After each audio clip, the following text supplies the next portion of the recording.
Black Widow is the brand new Marvel Cinematic Universe movie hitting theaters this weekend on both premiere access on Disney Plus and in theaters. Once again, the film stars Scarlett Johansson, Florence Pugh, Rachel Weisz, David Harbour, William Hurt, Ray Winstone. The film tells a story once again about Natasha Romanoff right after the events of Civil War and right before the events of Avengers Infinity War. She is on the run after the events of Civil War and needs help because there are demons in the past led by Ray Winstone's character and Taskmaster. And she needs help from her family, her sister Florence Pugh, and her parents, David Harbour and Rachel Weisz. The film is 2 hours and 13 minutes and is PG-13. We'll go to a brand new movie review here on Max Talks Movies. We're talking about Black Widow today, the highly anticipated solo movie of the now dead character in the MCU. Please leave a like, guys. That's the best way to support the channel. The thumbs up button on the bottom there. Please hit it. That's how we get more algorithms so more people can check out this content.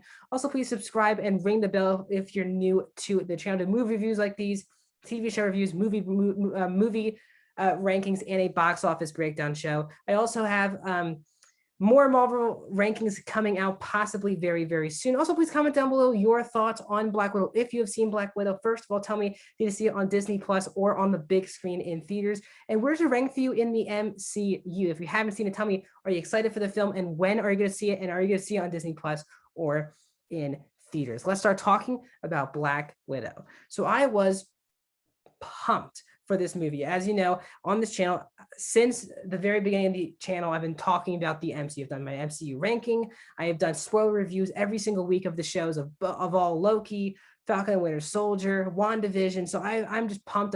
It was so amazing. I had a lot of chills going into the movie because this is the first MCU movie in 2 years since the summer of 2019, which feels like a millennium ago, which was Spider-Man Far From Home. Again, this movie was supposed to come out last year because of the pandemic was pushed to this year. It feels like everyone for the last really 11 years has been waiting for Black Widow to have her own solo movie since she appeared in Iron Man 2. And if obviously she gets killed off in Endgame, and everyone's like, well, there goes the chances of a Black Widow movie. And now we finally get what the fans have been clamoring for, is for Scarlett Johansson to, for the last time possibly, play this character on the big screen in her own movie. So once again, I was pumped. I saw this on a Thursday night, sold out theater in IMAX. It was a really fun experience watching a movie with a crowd that were really into the movie. And it felt being back at home watching an MCU in theaters, the first film of 4 coming out from the Marvel Cinematic Universe this year.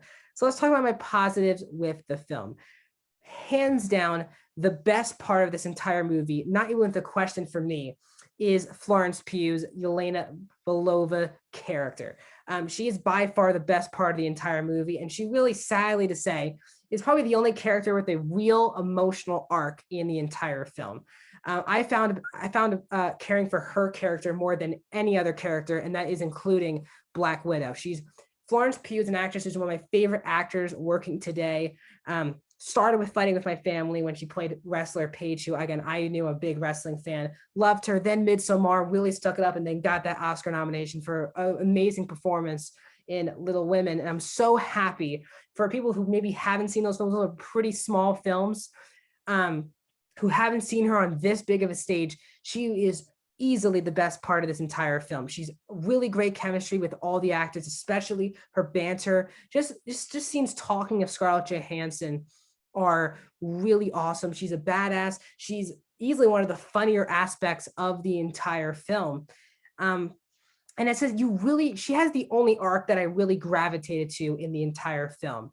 And when you learn more about her backstory, why she loves her family, and you kind of get why Scarlett Johansson maybe doesn't love the family at first, you kind of get both perspectives, but really Yelena's perspective. And you can tell, and everyone's been talking about it, she's going to be in big things for the MCU moving forward. You can tell that they really put a lot of stock into this character in this movie to set up her in other big movies. Also, was great in the movie was David Harbour as Pugh and Johansson's father, who is the Red Guardian, Alexei. He was easily one of the funnier parts of the film. I love David Harbour. And he's really, really funny in the film. Doesn't go too deep character-wise with the Red Guardian stuff, but when he's actually just talking, having conversation with our characters, it's hard not to laugh at everything he is saying. And he's just very fun to watch on screen. Once again, Scarlett Johansson is great as this character. And I would say the film also looks beautiful. A lot of these locations they go to in the film, it's really beautiful stuff. And it's really tough not to keep watching the movie because it's so beautiful to look at. Also, Lauren Balfe comes in and do the score for the movie. It's a really good score for the film. And it has some nice action set pieces. I wouldn't say anything memorable, but there are some really nice action set pieces during the film. Also want to say, just like every MCU movie, you got to say there's a one post-credit scene after the credits are completely done. There is a scene, and I said, holy, S word.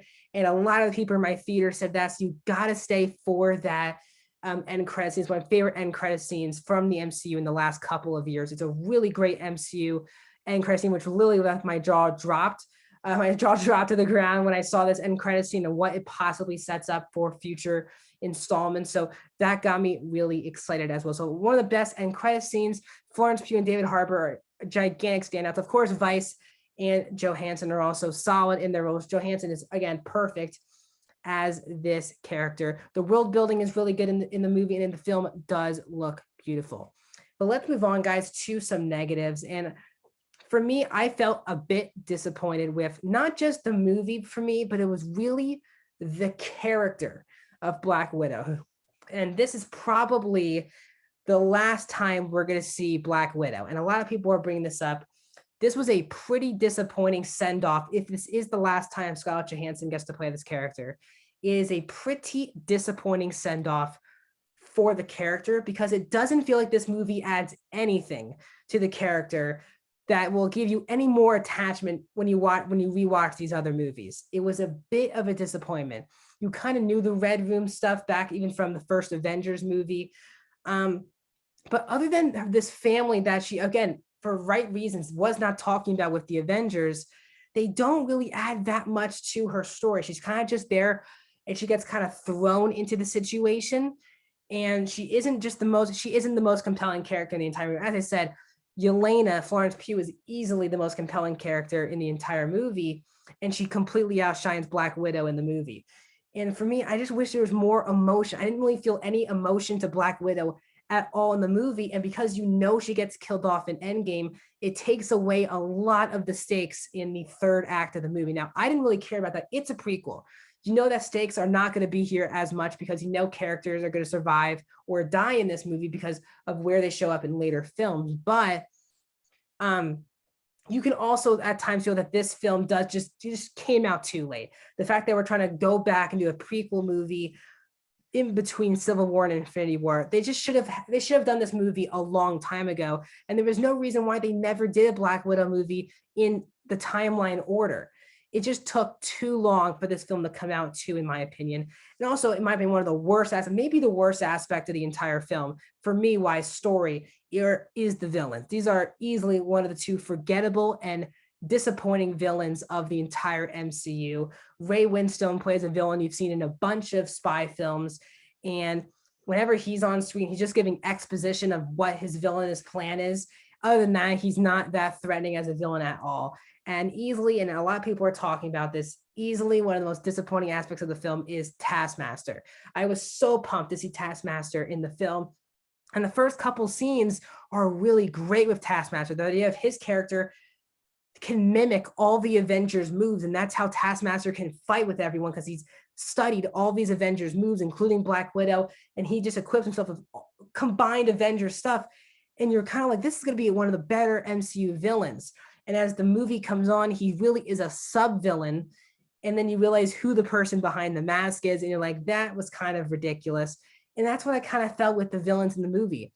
They felt very cartoonish. They felt, at times, again, ridiculous. And because our characters the whole point of the movie is finding our villains and finding the Red Room, you don't get enough of the villains, so they're not threatening at all. You never feel like any of our characters are in danger. The Taskmaster action scenes, other than the first one, were really disappointing. And that's what I want to say. I wish the movie was just more entertaining. From a villainous point of view, I love villains. And the MCU has had some amazing villains. When you get to Thanos and Vulture and Killmonger and Loki and Winter Soldier, you get all these amazing villains. And this movie desperately needed a threat, especially when you're doing a prequel movie where you know the stakes are way down because you know Black Widow is surviving this movie. You need villains to at least feel like a threat. And they just never felt like a threat to any of our characters during the film, especially Taskmaster, who they had such a cool premise about how this person fights. It was just a disappointment on how they used Taskmaster. Also, Rachel Weisz is good in the movie, but her character is a very throwaway, functional character who is not that special whatsoever, and it was a pretty disappointment on the direction. Again, when they explained what her character was doing in the film, it was actually quite interesting, but they did nothing with the character once they explained how she's connected to the villains. That was a big mistake as well during the movie, and that's how I feel about the film overall. It's a pretty disappointing story. Other than Florence Pugh's character arc, there isn't anything emotional or investing about the film. And I really wanted to love this movie. Now, is it a bad movie? Is it an average movie? It's not. But is it top tier MCU? Definitely not, because the stakes are lowered. The characters, you never feel like they're in danger during the film. And while, as I said, I'm not going to go far and say this is a disappointing movie for me, but I wanted a lot more out of it because there were glimpses of greatness when you're watching this movie. And when you have a great character, now again, I am so pumped for Florence Pugh. She's become easily, with this movie, one of my favorite characters in the MCU, especially in the last 5 years. I'm so pumped to see what the future holds for Yelena in the Marvel Cinematic Universe. When you're looking at this as a Black Widow movie, it kind of feels disappointing and lackluster. So overall, guys, I'm going to give Black Widow a 3.5 out of 5, a 70%. For me, it's a solid movie. I had a fun time watching it. Florence Pugh, I can watch all day as this character. David Harbour was fun to watch. The film looks amazing. The score is really great. But the Black Widow character herself felt really disappointing. It didn't really add any character to her when you rewatch any of the other films. So that's my thoughts on Black Widow. If you've seen it, tell me, do you agree, disagree with me in the comments section down below. Also, please like the video, subscribe. More reviews coming, guys. My Bad Batch spoiler review and Fear Street Part 2 also coming out this weekend. And then we're also going to break down Black Widow's box office on my Max Talks box office breakdown show that comes out on Monday. So stay tuned for that. If you want to see more movie reviews here on the YouTube channel, please look at that playlist. All my movie reviews I've done so far in 2021. I'm also going to leave my TV show playlist above too. The Loki, Falcon and Winter Soldier, and WandaVision breakdowns are all on that playlist as well above. So I'll see you guys very, very soon.